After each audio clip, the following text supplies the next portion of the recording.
ختم المرتبت صلی اللہ علیہ وآلہ وسلم کے حضور ناز میں اپنی عقیدتوں، ارادتوں اور محبتوں کا خراج پیش کرنے کے بعد عالی مرتبت محتشم مہمانان گرامی، ذی وقار علماء کرام، حضرات سامعین، السلام علیکم ورحمۃ اللہ وبرکاتہ۔ پہلی مرتبہ اس مقدس سرزمین پر حاضر ہونے کا شرف اور موقع نصیب ہوا۔ معراج النبی صلی اللہ علیہ وآلہ وسلم کے عنوان کے ساتھ آج کا اجتماع منعقد ہے۔ کچھ وقت کے لیے کچھ باتیں آپ کے سامنے رکھنے کے بعد اجازت چاہ لوں گا۔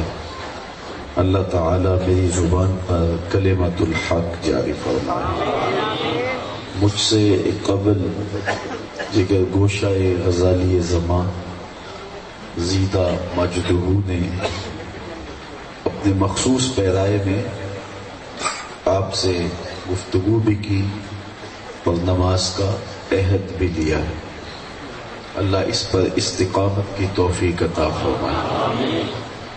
معراج میرے اور آپ کے آقا و مولا حضور ختم المرتبت صلی اللہ علیہ وآلہ وسلم کا دوسرا بڑا معجزہ ہے۔ سب سے بڑا معجزہ جو حضور کو عطا ہوا وہ معجزہ قرآن ہے، اور دوسرا بڑا معجزہ جو حضور کو دیا گیا وہ معجزہ معراج ہے۔ معجزہ ایسے خرق عادت امر کو کہتے ہیں جو عقل انسانی کو عاجز کر دے اور اس کی نظیر لانا ممکن نہ ہو۔ اعلان نبوت کے بعد، ادعائے نبوت کے بعد نبی سے صادر ہو۔ اور یہ بات بھی ذہن میں رکھیں کہ ہر دور کے نبی کو جو معجزہ دیا گیا وہ اس دور کی مطابقت میں دیا گیا۔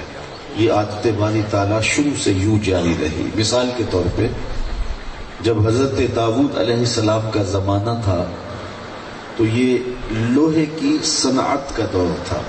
لوہے کو گرم کیا جاتا، پھر نرم کیا جاتا، پھر اس کی ظروف، زرہیں یا اور کچھ بنایا جاتا۔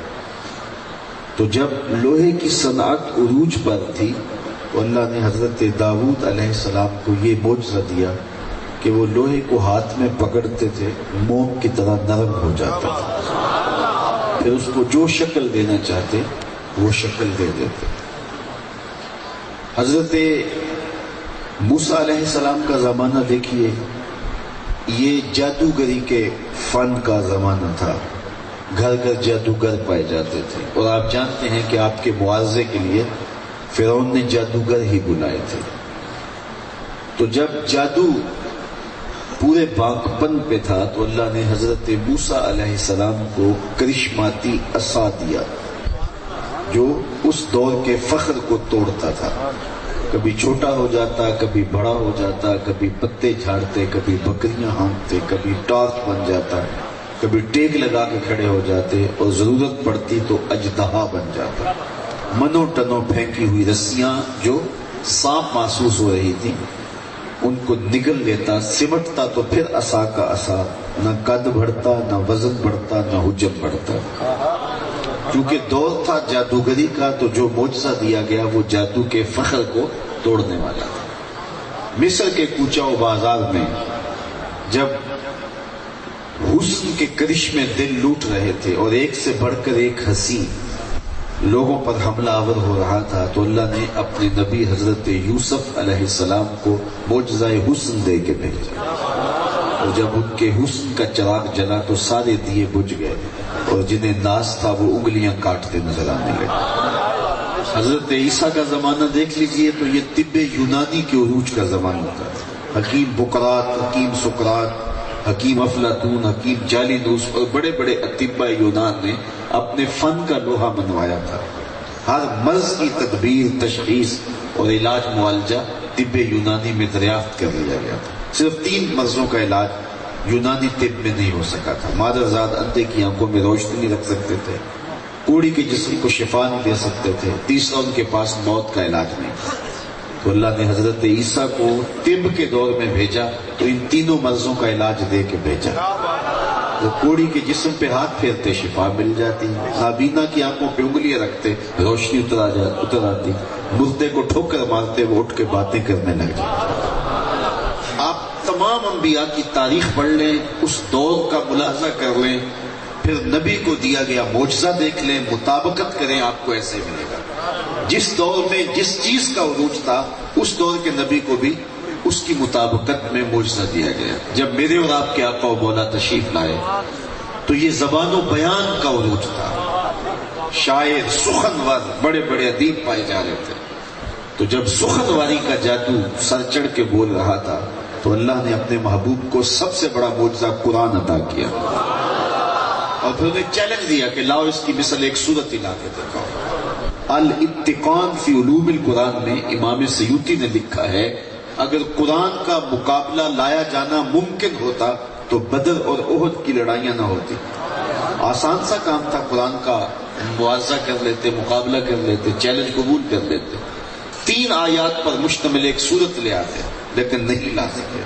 تیرے سامنے یوں ہیں دبے لچے فصحا عرب کے بڑے بڑے، کوئی جانے کے منہ میں زبان نہیں بلکہ جسم میں جان، کسی کے اندر ہمت ہی نہیں کہ قرآن کی مثال۔ تو یہ جب طے ہو گیا کہ ہر دور میں نبی کو دیا گیا معجزہ اس دور کی مطابقت میں تھا، اس دور کے فخر کو توڑنے والا تھا، تو میرے حضور تشریف لائے تو زبان و بیان کا جادو سر چڑھ کے بول رہا تھا تو قرآن دیا گیا۔ لیکن یہ بات بھی یاد رہے، حضور کا دور مختصر دور نہیں تھا کہ 50-100 سال پہ مشتمل ہوتا، قیامت تک دور میرے حضور کا ہی ہے۔ اس لیے صرف ایک زبان و بیان کی عروج نہیں پانا تھا، مختلف ادوار میں مختلف چیزوں کا عروج ہونا تھا۔ اس لیے اللہ نے اپنے نبی کو معجزات بھی کہی دیے، 1200 معجزات تو اسناد کے ساتھ محدثین نے لکھے ہیں، اس کے علاوہ بھی معجزات۔ پھر ہر دور کے فخر کو دیکھ لیجئے اور حضور کے معجزات کی فہرست دیکھ لیجئے، ہر دور کے فخر کو حضور کا کوئی نہ کوئی معجزہ توڑتا دکھائی دے گا۔ لیکن 2 دور حضور کے انتہائی اہم ہیں، جب تشریف لائے، دوسرا قرب قیامت کا زمانہ۔ جب تشریف لائے تو زبان و بیان کا عروج تھا، قرآن دیا گیا۔ قرب قیامت میں سائنسی ارتقاء کی کہانیاں چھڑنی تھی، اپالو 11 کے ذریعے لوگوں نے چاند پہ جانے کی بات کرنی تھی، مریخ پہ سفر کی تیاریاں ہونی تھی۔ دوسرا بڑا معجزہ معراج دیا کہ سائنسدان الٹی چھلانگیں بھی لگاتے پھرے، وہاں ان کا تخیل بھی نہیں پہنچ سکتا جہاں محمد عربی کے قدم پہنچ۔ کوئی حد ہے ان کے عروج کی، بلغ العلا کمال، جن رفعتوں تک وہ پہنچے وہاں کسی کا تصور بھی نہیں پہنچ سکتا۔ اور میرے امام بولے، خرد سے کہہ دو کہ سر جھکا لے، خرد سے کہہ دو کہ سر جھکا لے، گماں سے گزرے گزرنے والے، یا خود پڑے ہیں جہت کو لالے، کوئی کیا بتائے کدھر گئے تھے، سراغ عین و متا کہاں تھا، نشان کیف و الا کہاں تھا، نہ کوئی ساتھی نہ کوئی راہی، نہ سنگ منزل نہ مرحلے تھے، کمان امکان کے جھوٹے نکتوں اول آخر کے پھیر میں ہو، محیط کی چال سے پوچھو کدھر سے آئے کدھر گئے تھے، کوئی حد ہے ان کے عروج کی، بلغ العلا کمال۔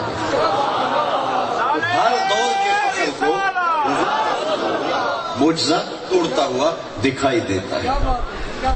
اچھا، اور آپ قرآن مجید کی اس آیت کو دیکھ لیجئے جو آیت معراج ہے، سورہ بنی اسرائیل کی پہلی آیت، اس میں وہ 6 سوالوں کے جواب موجود ہیں جو سائنس کھڑے کرتی ہے۔ یہ آنا جانا، سیر سفر سیاحت، یہ ہمارا روزمرہ ہے، لیکن فنی زبان میں اس کو کہا جاتا ہے حرکت۔ سائنس کہتی ہے حرکت ہوئی، ہم کہتے ہیں ہم گئے، ہم آئے، ہم نے سفر کیا، ہم اٹھے، ہم بیٹھے، لیکن سائنس کہتی ہے حرکت ہوئی، اور اس پر وہ سوال اٹھاتی ہے کہ حرکت خود بخود نہیں ہوتی، کسی نے دی تو حرکت ہوئی، محرک کون ہے؟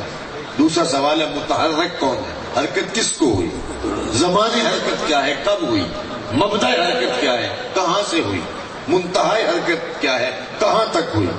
اور پھر چھٹا سوال ہے وجہ حرکت ہوئی کیوں؟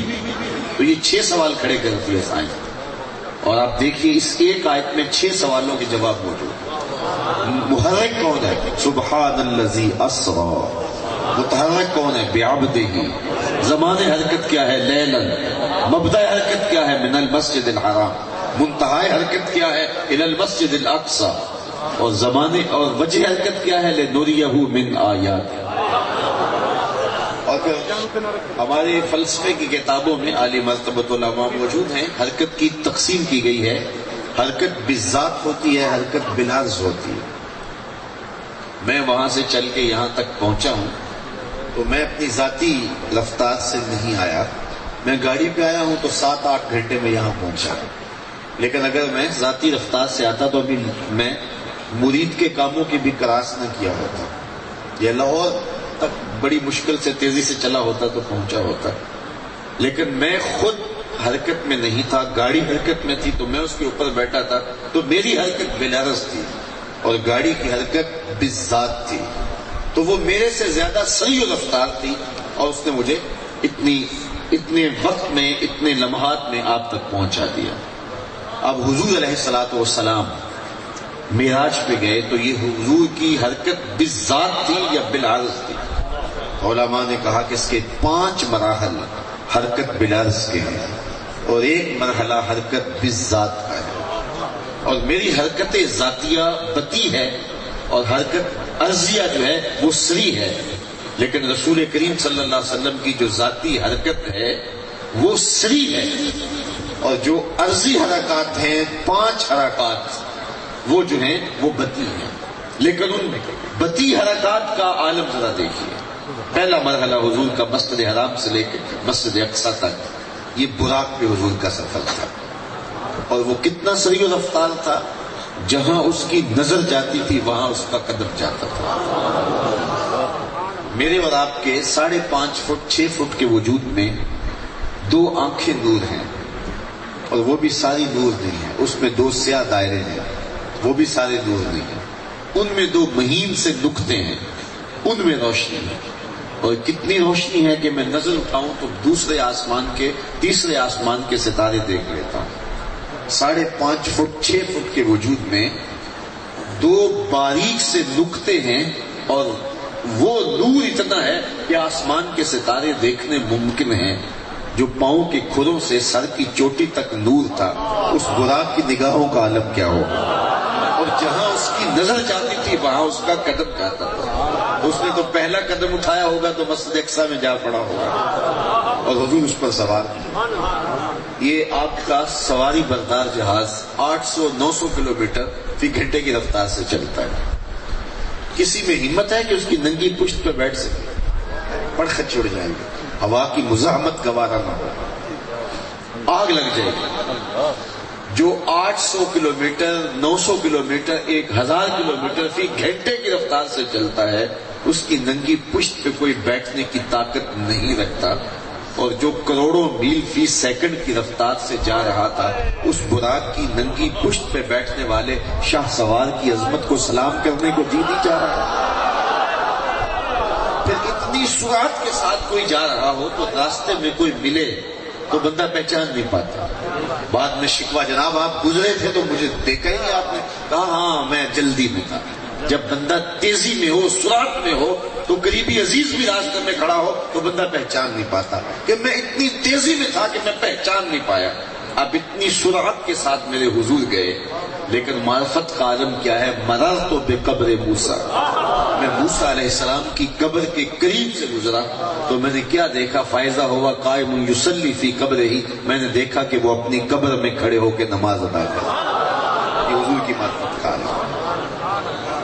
اب حضرت موسیٰ علیہ السلام وہاں کھڑے ہیں، حضور مسجد اقصی میں پہنچے، تو جب وہاں پہنچے تو حضرت موسیٰ وہاں بھی کھڑے تھے۔ یا تو یہ ماننا پڑے گا کہ یہاں بھی تھے وہاں بھی تھے، اور یا پھر یہ ماننا پڑے گا کہ وہ پہلے پہنچ گئے۔ تو کیا حضرت موسیٰ علیہ السلام میرے اور آپ کے آقا و مولا سے زیادہ سریع و رفتار ہیں؟ تو اس کا جواب یہ ہے کہ حضرت موسیٰ تو نبوت کی طاقت سے گئے، اور حضور تو اپنی رفتار سے گئے ہی نہیں۔ حضور تو براق کی طاقت سے ہے، اور براق بہت سری ہوگا لیکن نبوت سے آگے نہیں ہے، اس لیے حضرت موسیٰ پہلے پہنچ گئے۔ تو یہ ایک پہلا مرحلہ تھا حضور کا جو مکمل ہوا، مسجد حرام سے مسجد اقصی تک حضور براق پہ گئے۔ اب اس کے بعد پھر حضور دوسرا مرحلہ حضور کے سیر بالعرض کا شروع ہوا۔ مسجد اقصی سے پہلے آسمان تک نور کی ایک سیڑھی تھی جس پہ حضور تشریف لے گئے، اور عالی مرتبہ علماء سے پوچھئے، معراج اس میں اعلیٰ کا صیغہ ہے، اور یہ زینہ عروج اوپر چڑھنے کے ذریعے کو ہی کہتے ہیں، تو وہ ایک نورانی سیڑھی تھی جس پر حضور تشریف لے گئے۔ تو یہ دوسرا مرحلہ تھا، اور یہ پہلے مرحلے سے زیادہ سریع تھا۔ ایک نوری لفٹ تھی، ایک سیڑھی تھی جس پہ حضور تشریف لے گئے۔ اب دو مرحلے مکمل ہوئے۔ اب پہلے آسمان سے لے کر 7ویں آسمان تک فرشتوں کے پروں پہ تشریف فرما ہوتے رہے، انہیں یہ اعزاز بخشا، اور یہ پہلے دو مراحل سے زیادہ سریع و رفتار مرحلہ تھا۔ پھر وہاں سے سدرہ تک 7ویں آسمان سے حضور جبریل امین کے پروں پہ گئے، اور یہ مرحلہ پہلے مراحل سے زیادہ سریع و رفتار تھا۔ اور پھر سدرہ پہ جا کے جبریل امین نے کہا، لو دنوت خطوۃ لا ترکت، اگر میں ایک بال آگے بڑھوں تو چل کے راکھ، مجھے اگر سرائکی آتی ہوتی تو پھر تو کمال ہوتا، لیکن پنجابی کا یہاں ایک شعر ہے کہ نور بشر دا جھگڑا چلیا تے سدرہ تے جا کے گل مک گئی۔ اور میں کہتا ہوں سدرہ تو بہت دور کی بات ہے، ام ہانی کے گھر میں فیصلہ ہو گیا۔ بشر تے چادر تان کے ستا، نور چومے پہ تلیاں، جس دی خاطر سجیاں ہویاں نے عرش بری دیاں گلیاں۔ تو جبریل حضور کے قدم چوم رہے ہیں، اللہ اکبر، نوریوں کا سردار حضور کے قدم چوم رہے ہیں۔ ہمارے استاد فرماتے تھے، کسی نے تصور میں جبریل سے پوچھا کہ تو حضور کے قدم چومے، تلوے چومے، کو لطف آیا؟ تو جبریل نے زبان حال سے کہا، نہ جنت کی گلیوں میں دیکھا مزہ جو محمد کی تلیوں میں۔ تو جبریل نے کہا، حضور آگے میں نہیں جا سکتا ہوں۔ تو پھر ایک سبز نوری تخت آیا جس پہ حضور جلوہ فراز ہوئے، اور اس کا عربی نام ہے رف رف، اس پہ حضور سوار ہوئے، اور پھر حضور کو جہاں تک خدا نے چاہا وہ رف رف نوری تخت لے گیا۔ اعلیٰ حضرت کا یہاں اسلوب دیکھیے، رف رف تیرا فر فر گیا، اس کو کہتے ہیں صنعت تقلیب لفظی، لفظ کا بدل۔ خواجہ میر درد نے کہا تھا، میں ہوں لفظ درد، جس پہلو سے دیکھو درد ہو، درد کو ادھر سے پڑھو پھر بھی درد، درد کو ادھر سے پڑھو پھر بھی درد، درد مٹتا ہی نہیں ہے۔ میں ہوں لفظ درد، جس پہلو سے دیکھو درد۔ تو اب رف رف کو جب تقلیب لفظی کرو، الٹا پڑھو تو فر فر بنتا ہے، تو یہ سند تقلیب استعمال کیا، رف رف تیرا فر فر گیا، تا ہفتمی گوہر گیا۔ اور اعلیٰ حضرت کی روح سے فیض لے کے کہہ رہا ہوں، ایک وقت آیا کہ رف رف کے بھی بس بس ہو گیا۔ یہ 5 مرحلے مکمل ہو، اب حضور رک گئے۔ یہ سیر بالعرض کی، حضور اپنی رفتار سے ایک قدم بھی نہیں اٹھایا، براق پہ گئے، نور کی سیڑھی پہ گئے، فرشتوں کے پروں پہ گئے، جبریل کے پروں پہ گئے، رف رف پہ گئے۔ یہ 5 مراحل تھے۔ اب حضور رک گئے، آواز آئی، ادنو منی یا احمد، پیارے آگے بڑھیے۔ تو حضور فرماتے، میں نے ایک قدم اٹھایا، ڈرتے جھجکتے، جلال و ہیبت کا سامنا تھا، جمال و رحمت ابھارتے تھے، عبد تھے مالک کے حضور پیش ہو رہے تھے۔ ایک قدم اٹھا، اب دیکھیے حضور کی رفتار۔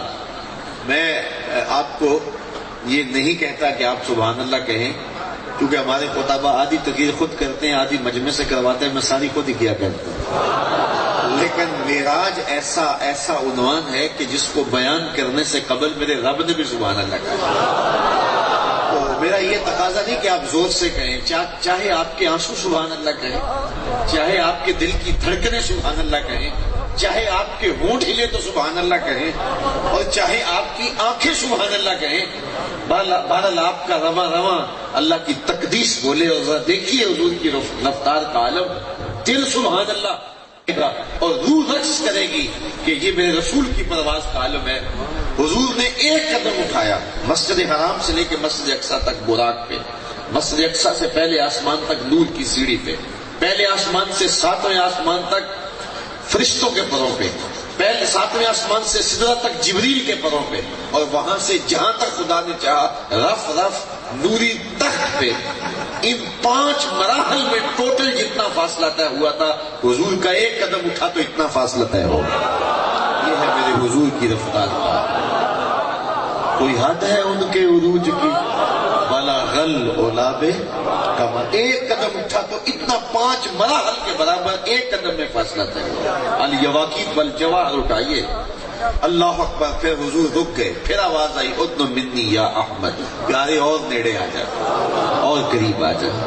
اللہ اکبر. تو دوسرا قدم حضور نے اٹھایا.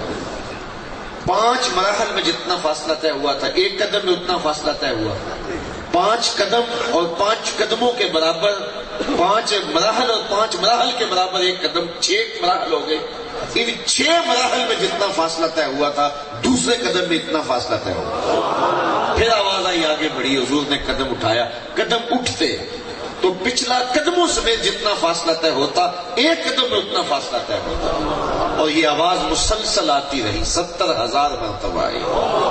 بڑھ اے محمد، اعلیٰ حضرت کو سنیے، بڑھ اے محمد، قریب ہو احمد، قریب آ سرور ممجد. نثار جاؤں وہ کیا ندا تھی، وہ کیا سما تھا، وہ کیا مزے. 70,000 قدم اٹھائے. پھر کہاں تک پہنچے؟ اللہ اکبر. خرد سے کہہ دو کہ سر جھکا لے، گمان سے گزرے گزرنے والے، یہاں خود پڑے ہیں جہت کو لالے. کوئی کیا بتائے کدھر گئے تھے. کمان امکان کے جھوٹے نکتوں تم اول آخر کے پھیر میں ہو. کمان جو ہوتی ہے، تو جب 2 کمانیں آپس میں ملیں تو یہ دائرہ بنتا ہے نا. نصف دائرے کی کمان ہوتی ہے. تو ریاضی کی مختلف شکلیں ہوتی ہیں نا، خط ہے، مثلث ہے، مربع ہے، مستطیل ہے، دائرہ ہے. یہ ساری شکلیں ریاضی کی ہیں. خط کیا ہوتا ہے؟ الف بے، 2 نقطوں کو جوڑتے خط بن جاتا ہے. الف سے شروع ہوا، بے پہ ختم ہو گیا. ابتدا کا بھی پتہ، انتہا کا بھی پتہ ہے. مثلث کیا؟ الف بے جیم. الف سے شروع ہوا خط، بے پہ ختم، بے سے شروع ہونے والا، جیم پہ ختم، جیم سے شروع ہونے والا، پھر الف پہ ختم. اس مستطیل اور مربع ہے، اس کے 4 اضلاع ہوتے ہیں. لیکن انہی شکلوں میں ایک شکل ریاضی کی ہے، دائرہ. جب دائرہ بن جائے تو پھر پتہ نہیں چلتا شروع کہاں سے ہوا تھا، یہ بھی پتہ نہیں چلتا ختم کہاں ہو رہا ہے. شکل یہ بھی ریاضی کی، لیکن اس کے اوپر نقطے نہیں ہوتے. اس کے اوپر نقطے اگر کوئی لگائے گا تو وہ جھوٹے ہوں گے. خط پہ نقطے ہوتے ہیں، مثلث پہ نقطے ہوتے ہیں، مربع پہ نقطے ہوتے ہیں، مستطیل پہ نقطے ہوتے ہیں، مخمس پہ نقطے ہوتے ہیں، لیکن دائرے پہ نقطے نہیں ہوتے. دائرے کا پتہ ہی نہیں چلتا شروع کہاں سے ہوا، ختم کہاں ہوا. اعلیٰ حضرت فرماتے ہیں جب 2 کمانیں جڑی اب بن گیا دائرہ. اور تم اب بھی میرے نبی کی حدیں تلاش کر رہے ہو. کمان امکان کے جھوٹے نقطوں تم اول آخر کے پھیر میں ہو. محیط عربی میں دائرے کو کہتے ہیں. محیط کی چال سے پوچھو کدھر سے آئے کدھر گئے تھے. کوئی حد ہے ان کے عروج کی، بلا غل اولابے. اگر آپ کی توجہ ہو، اتنی سرعت سے میرے حضور کا جانا، پلٹ کے بھی آنا، اس کو میرے رب نے سفر نہیں کہا ہے، یہ میرے رسول کی سیر ہے. اور کیا سمجھو گے میرے رسول کو؟ جس کی سیر تمہاری سمجھ میں نہیں آتی، اس کا سفر کیسے ہے؟ اور آپ اچھی طرح سمجھتے ہیں سیر اور سفر کا فرق. سیر تمہل کے ساتھ ہوتی ہے، آہستگی کے ساتھ ہوتی ہے. ہر نظارے پہ رکا جاتا ہے، ہر منظر کو دیکھا جاتا ہے. لیکن سفر میں نظر ہدف پہ ہوتی ہے اور بھاگم بھاگ ہوتی ہے. یہ اتنی سرعت سے گئے اور پلٹ بھی آئے، اور وقت اتنا لگا کہ کنڈی میں بھی ہل رہی تھی، بستر بھی گرم تھا. اس کو میرے رب نے سفر نہیں کہا یہ میرے نبی کی سیر ہے. اور تم برتائے حیرت میں مبتلا ہو، کیسے ہو گیا؟ کہا کیا سمجھو گے میرے رسول کو؟ جس کی سیر سمجھ میں نہیں آتی، اس کا سفر کیسے سمجھو گے؟ اور آج ہم کہتے ہیں جب مشکل میں امتی ہو پکارے نبی مدد کو پہنچتا ہے. لوگ کہتے ہیں کہاں مدینہ اور کہاں تم، اتنی جلدی نبی کیسے آ جاتا ہے؟ میں کہتا ہوں جب مشکل میں امتی پکارے نبی پھر سیر کرتا تو نہیں آتا، نبی تو پھر سفر کرتا ہے. اور جس کی سیر نہیں سمجھی جاتی اس کے سفر کو کون سمجھے گا؟ کوئی حد ہے ان کے عروج کی، بلا غل اولاب کمال. آگے فرمایا بعبد، کہ پاک ہے وہ ذات جس نے سیر کرائی اپنے بندہ خاص کو. لفظ عبد کیوں بولا گیا؟ اس میں علماء نے بہت کچھ لکھا. کہا کہ یہ عبد کا لفظ اس لیے بھی بولا گیا تاکہ حضرت سیدنا عیسیٰ علیہ السلام آسمان کی بلندیوں پہ پہنچے، اور وہاں پہنچنے کے بعد جب ان رفتوں تک پہنچے تو قوم نے جب ان کے محجر العقول معاملات کو دیکھا تو کہا کہ یہ اقانیم ثلاثہ میں سے ایک اقنوم ہے، اور انہیں جو ہے وہ الہ قرار دے دیا. اور میرے حضور تو وہاں تک پہنچے تھے جہاں کسی کا تصور بھی نہیں پہنچ سکتا، اس لیے وہ باب ہی وہ دروازہ بن کر تھے. لیکن سب سے خوبصورت بات ملا جیون علیہ رحمہ نے تفسیرات احمدیہ میں لکھی، اور اس کو امام راضی علیہ رحمہ نے بھی تفسیر کبیر میں لکھا. وہ فرماتے ہیں کہ یہ حضور کا پسند فرمودا تھا. یہ عبد کا جو لفظ معراج کے باب میں استعمال ہوا یہ حضور کا پسند فرمودا ہے. وہ اس طرح کہ جب حضور قرب خاص میں پہنچے اور اللہ تعالیٰ نے اپنے محبوب کو بہت کچھ عطا کیا. علامہ فرماتے 70,000 اسرار تھے، 70,000 رموز تھی، 70,000 حکایات تھی. محبوب کی جھولی میں بہت کچھ ڈالا. سب کچھ دینے کے بعد کہا بما اشرفک یا احمد، اے پیارے یہ تو میں نے تمہیں دیا ہے، اب تو بتا تیری اپنی مرضی کیا ہے. مہمان نوازی کے کچھ تقاضے ہوتے ہیں. آپ کا عزیز مہمان آ جائے تو آپ سب کچھ پیش کرنے کے بعد پھر بھی کہتے ہیں جناب آپ کی کوئی چاہت، آپ کی کوئی ڈیمانڈ. سب کچھ جھولی میں ڈال کر کہا بما اشرفک یا احمد، اے پیارے بتا تجھے کیا دیا جائے. اور کسی کو آپ اختیار دے دیں اور وہ اپنی طلب بتائیں تو وہ کھلے گا کہ وہ کہاں کھڑا ہے. کسی شخص کو دیکھنا ہو کہ وہ کھڑا کہاں ہے اس کو اختیار دے دیجیے. آپ مجھے پوچھتے ہیں کہ جناب بتاؤ کیا چاہیے، تو میں کہوں کہ جناب مجھے پانی کا گلاس دے دیجیے تو آپ سمجھیں گے کہ پیاسا ہے. میں کہوں مجھے کھانا دیجیے گا آپ سمجھیں گے کہ بھوکا ہے. میں کہوں کہ ذرا اٹھ کے میرے نام کے نعرے لگائیے گا تو آپ کہیں گے یہ تو ابھی شہرت کا بھوکا ہے. میں کہوں گا مجھے میرے اوپر نوٹ پھینکیے گا میں کتنی اچھی تقریر کر رہا ہوں تو آپ کہیں گے کہ ابھی اندر کی بھوک ہی نہیں مٹی. تو کسی شخص کا ضرف کھلتا ہے اس کے سوال سے. اور کچھ لوگ ایسے ہوتے ہیں ان کو اختیار دیا جائے وہ بات کریں تو ضرف کھلتا ہے تو طبیعت واہ واہ پکار اٹھتی ہے. وہ کیا کسی نے کہا نا کہ میرے سوال کی عظمت تو دیکھ ہے ساقی، میرے سوال کی عظمت تو دیکھ ہے ساقی، جام نہ دے حسن طلب کی داد تو دے. تو اب ذرا دیکھیے کہ جب اختیار ملتا ہے بما اشرفک یا احمد، اے پیارے بتا تجھے کس چیز سے نوازا جائے، تو محبوب اللہ کی بارگاہ میں عرض گزار ہوتے ہیں کہ مالک بنسبتی الیک بالعبودیہ، ساری زندگی میں کہتا رہا کہ تو میرا رب ہے. یہ میں نے طائف کے بازاروں میں بھی کہا، مکے کی گلیوں میں بھی کہا، برستے پتھروں میں بھی کہا. میں نے ساری زندگی کہا تو میرا رب ہے. آج تو بھی تو کہہ دے کہ تو میرا بندہ ہے، مجھے عبد کہہ کے پکار. اللہ اکبر. تو ملا جیون علیہ رحمہ فرماتے ہیں کہ اللہ تعالیٰ نے پھر جب بھی واقعہ معراج کی حکایت کی تو لفظ عبد سے کی، سبحان الذی اسری بعبدہ. اور وہاں سورہ نجم میں بھی دیکھ لیجیے فاوحی الی عبدہ ما اوحی. تو عبدیت طلب کی. اور حضرت سیدنا غوث اعظم رضی اللہ تعالیٰ عنہ فرماتے ہیں کہ بندے کے لیے سب سے اونچا مقام، سب سے منتہی مرتبہ جس سے آگے کا تصور ولایت میں نہیں ہے وہ مقام عبدیت. اور حضرت سیدنا شیخ احمد امام ربانی شیخ مجدد الفسانی علیہ رحمہ فرماتے ہیں کہ بندے کو سب سے زیادہ قربت اگر نصیب ہوتی ہے تو وہ سجدے میں نصیب ہوتی ہے، چونکہ عبدیت کی معراج یہاں ہے. اسی لیے صلاۃ و معراج المومنین کہا ہے، کیونکہ انسان کے جو اشرف اعضاء ہیں وہ سر میں ہیں. دیکھنے کی قوت آنکھیں سر میں ہیں، بولنے کی قوت زبان سر میں ہے، چکھنے کی قوت زبان سر میں ہے، سوچنے کی قوت دماغ سر میں ہے، سننے کی قوت، سونگنے کی قوت، یہ سارے اشرف اعضاء انسان کے سر میں ہیں. اور سر مالک کی دہلیز پہ ہے. ناک بھی رگڑ رہا ہے، پیشانی بھی رگڑ رہا ہے. زبان سے کیا کہہ رہا ہے؟ سبحان ربی الاعلی. مالک دیکھ عملاً اپنا ثبوت پیش کر رہا ہے. ناک اور پیشانی رگڑ کے کہہ رہا ہے کہ میرے سے نیچا کوئی نہیں، اور زبان سے کہہ رہا ہے تیرے سے اونچا کوئی نہیں.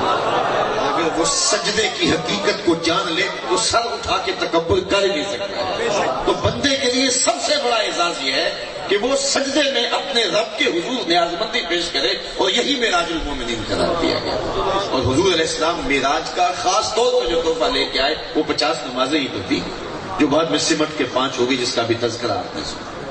تو پھر بندے کے لیے سب سے بڑی بات یہ ہے کہ اس کو اللہ کے حضور سجدہ ریزی کی توفیق مل جائے، اور وہ خوش نصیب ہیں جنہیں 5 گانا نماز نصیب ہوتی ہے۔ اور اس سے بڑا بدبخت کون ہو سکتا ہے جس کو رب کے حضور جھکنا ہی نصیب نہیں ہوتا۔ جب صبح کا آغاز ہوتا ہے، وہ صبح جس کی قسمیں میرے رب نے کی، وہ صبح اذا تنفس، قسم صبح کی جب وہ سانس لیتی ہے، جب چڑیاں بھی رب کی تسبیح بول رہی ہوتی ہیں، حشرات الارض بھی اس کی تقدیس کے ترانے پڑھ رہے ہوتے ہیں، اور جب صبح ہوتی ہے تو چڑیاں رب کی تسبیح بول رہی ہوں اور کسی گھر سے نیند کے خراٹوں کی آواز آ رہی ہو، تو اس سے بڑی بدبختی کیا ہو سکتی ہے؟ اور کتنے خوش نصیب ہیں وہ لوگ کہ ادھر پوپ پھٹ رہی ہوتی ہے، ادھر گھر میں مصلے بچھنے شروع ہو جاتے ہیں۔ بیٹیاں گھروں میں مصلے بچھاتی ہیں، خواتین گھروں میں مصلے بچھاتی ہیں، اور مرد حضرات مسجد کا رخ کر رہے ہوتے ہیں۔ تو اپنی صبح کا آغاز اللہ کے حضور سجدوں سے کی کرو۔ یہ بندگی کی معراج ہے، اور یہ بندے کے لیے سب سے بڑا اعزاز ہے۔ اس قرب خاص میں پہنچ کر کے عبودیت کا مطالبہ اور عبودیت کی بات اللہ کے حضور علیہ السلام عرض کرتے ہیں کہ مالک مجھے اس بات سے نواز دے۔ تو اس لیے بندے کے لیے یہ اعزاز ہے، یہ تکریم ہے کہ وہ اللہ کے حضور سجدہ کرے اور اپنے دن کا آغاز سجدے سے کرے۔ بلکہ اللہ اگر نصیب کر دے تو سحری کے اٹھنے کی عادت ڈال لو، وہ خوش نصیب ہے۔ صحیح حدیث میں آتا ہے جب سحری کے لمحے ہوتے ہیں، شوہر اٹھتا ہے اور اپنی بیوی کو بھی جھنجھوڑتا ہے، اللہ کی بندی اٹھ اور اللہ کے حضور سجدہ ریزیاں کریں۔ لیکن دن بھر کی تھکی ہوئی خاتون اٹھ نہیں پاتی، خیر یہ اٹھتا ہے، وضو کرتا ہے، واپسی پہ چلو میں تھوڑا سا پانی لے آتا ہے اور اپنی بیوی کے چہرے پہ چھڑک دیتا ہے، اللہ اکبر، اور خود مصلی بچھا کر کے نماز پڑھنے لگ جاتا ہے۔ تو وہ بھی اٹھتی ہے، دیکھتی ہے کہ شوہر مشغول ہے نماز میں، تو وہ بھی جلدی سے وضو کرتی ہے اور اپنے شوہر کے مصلی کے قریب مصلی بچھا کے وہ بھی رب کے حضور سجدہ ریز ہو جاتی ہے۔ کبھی شوہر قیام میں ہے، کبھی بیوی قیام میں ہے، کبھی وہ سجدے میں ہے، کبھی یہ سجدے میں ہے۔ تو سحری کا لمحہ اور صبح کا حسین اور خوبصورت منظر کوئی دیکھنے والا نہیں ہے۔ ایک طرف شوہر نے مصلی بچھایا ہے، ایک طرف بیوی نے مصلی بچھایا ہے، کبھی وہ سجدے میں ہے، کبھی وہ قیام میں ہے۔ حدیث میں آتا ہے دونوں کو دیکھ کے رب مسکرا رہا ہوتا ہے، اپنی شان کے مطابق اللہ تعالیٰ خوش ہو رہا ہوتا ہے کہ میرا بندہ اور میری دہلیز کی باندھی میرے حضور سجدہ ریزیاں کر رہی۔ تو بندے کے لیے یہ اعزاز ہے، تو یہ حضور علیہ السلام کی پسندیدہ چیز ہے۔ اور ایک بات اور عرض کر کے میں اپنی گفتگو سمیٹ لیتا ہوں۔ ام المومنین سیدہ عائشہ رضی اللہ تعالیٰ عنہا فرماتی ہیں کہ ایک دن حضور کا درہ رحمت جوش میں آ گیا، فرمایا عائشہ مانگو کیا مانگتی ہو؟ ہیں آج وہ مائل بعطا اور بھی کچھ مانگ، اب تنگی یہ داماں پہ نہ جا اور بھی کچھ مانگ۔ کہا مانگو کیا مانگتی ہو؟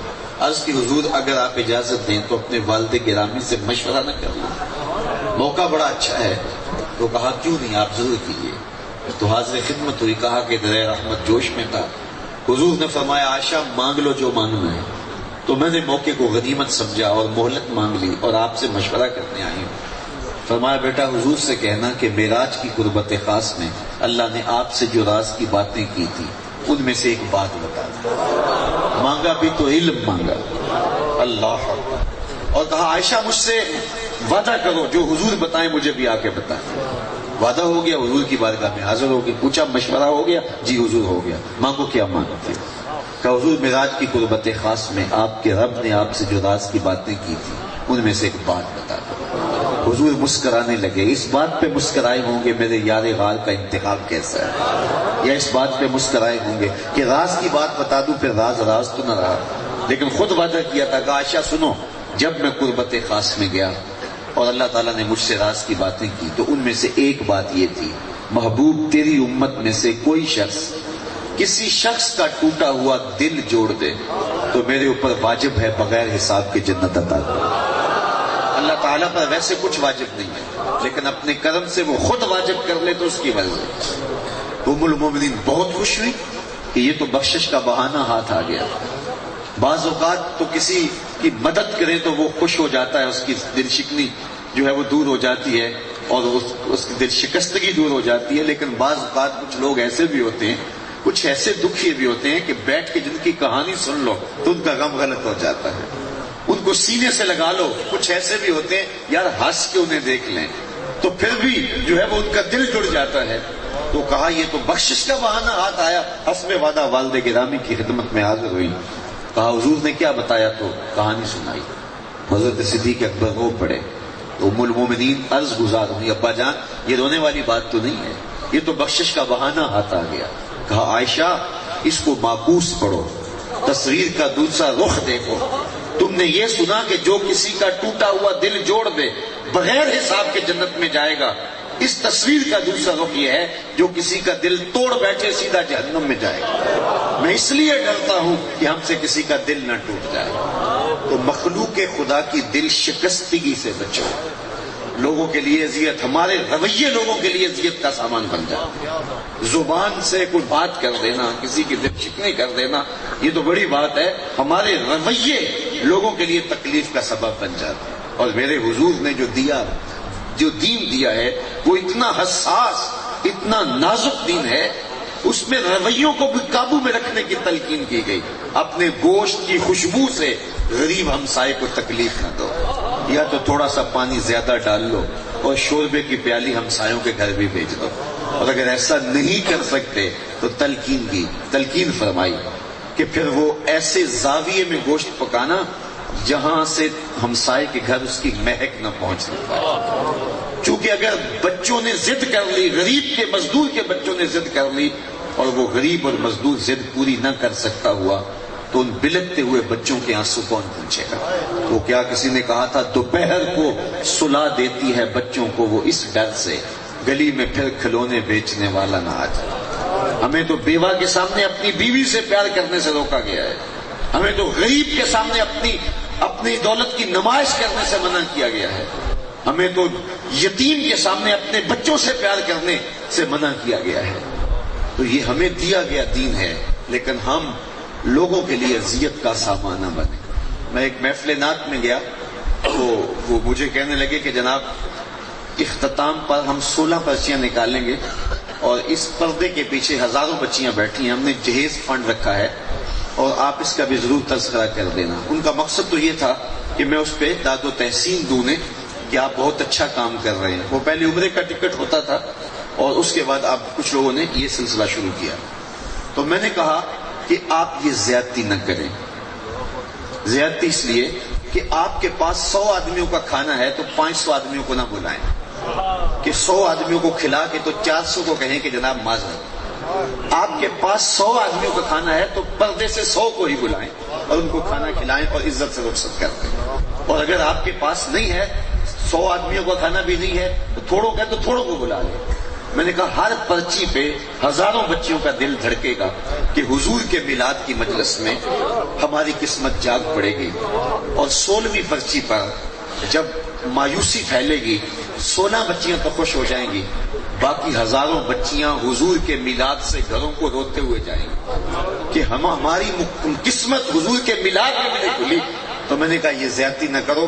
رات کے اندھیرے میں اگر تم ان کے والدین تک پہنچ سکتے ہو، ان کی مدد کر سکتے ہو تو عرش کا رب بڑا راضی ہوگا تمہارے. تو ہم اپنے رویے سے، خورشید گیلانی مرحوم نے ایک جملہ لکھا تھا، اس نے کہا تھا امیر آدمی نمائش نہ چھوڑیں، آسائش نہ چھوڑے، نمائش چھوڑ دیں تو غریبوں کی جان سو کر سکتے ہیں. تو ہمارے کتنے رویے ہیں جو لوگوں کے لیے اذیت کا سامان بنا ہے. تو حضرت سیدنا صدیق اکبر رضی اللہ تعالیٰ عنہ نے کہا کہ میں تو اس بات سے ڈر رہا ہوں کہ ہمارے عمل سے، ہمارے رویے سے جو ہے وہ کسی کی دل شکنی نہ ہو گئی ہو. تو مخلوق خدا کے لیے آسانیاں پیدا کرو، لوگوں کے لیے بہتریاں پیدا کرو.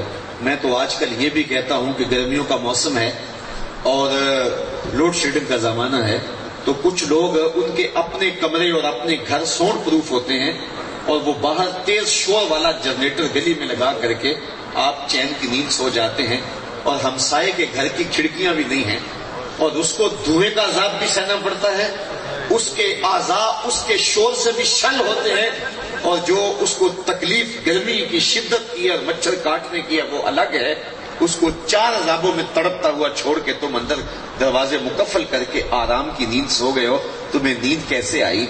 تم اس کے لیے کیوں اذیت کا سامان کھڑا کر دیا؟ تو اپنے رویے سے، اپنے طرز زندگی سے، اپنے انداز معاشرت سے لوگوں کے لیے تکلیف کا سبب نہ بنو، لوگوں کے لیے راحت کا سبب بنو۔ مخلوق میں اللہ تعالیٰ جل شانہ نے انہیں بارآور کیا ہے جو لوگوں کے لیے نفع کا سبب بنتے ہیں۔ اور قائد لیجئے گا پوری کائنات ایک دوسرے کے لیے نفع دے رہی ہے۔ درخت خود دھوپ میں جلتا ہے، چھاؤں اوروں کو دیتا ہے۔ آج تک درختوں نے اپنے پھل خود نہیں کھائے، اوروں کو کھلاتے ہیں۔ اسی طرح جانور جو ہے وہ فربہ ہو کے لوگوں کی خوراک بنتے ہیں، تو وہی کامیاب اور بامراد لوگ ہیں جو خلق خدا کے لیے راحت اور رحمت کا ذریعہ ہیں۔ تو میں اور آپ اپنے عمل پر، اپنے انداز پر اور اپنے طرز زندگی پہ غور کریں۔ آج کی اس معراج النبی کانفرنس میں میری جانب سے جو ہے وہ ان 2 باتوں پر غور کر لیجئے گا۔ ایک کا تعلق حقوق اللہ سے ہے اور دوسرے کا تعلق حقوق العباد سے ہے۔ 5 گانا نماز شعار زندگی بنا لو۔ ہمارے بزرگ فرمایا کرتے تھے سونے سے قبل 5 انگلیاں بھی گن لو اور 5 نمازیں بھی گن لو۔ اور دوسری بات یہ ہے کہ اللہ کی مخلوق کے لیے اذیت کا سامنا کرنا، لوگوں کے لیے سکھ اور راحت اور آرام کا ذریعہ بن جانا۔ اللہ مجھے آپ کو اپنی رحمتوں اور کرم نوازیوں کے نور سے مالا مال کرے۔ اقبال کے سارے فلسفے کا رس نہ چھوڑے۔ مہمان خطیب تشریف لے آئے ہیں اور آپ ان کا خطاب سنیں گے تو یقیناً نہال ہوں گے اور آپ کی طبیعت سرشار ہوگی۔ میں نے جتنا جو کہنا تھا وہ باتیں آپ تک پہنچا لی۔ میں اجازت چاہوں گا۔ کار ما آخر شدو آخر زما کار نشد، مشت خاک ما غبار کوچائے یار نشد، و آخر دعوانا ان الحمدللہ۔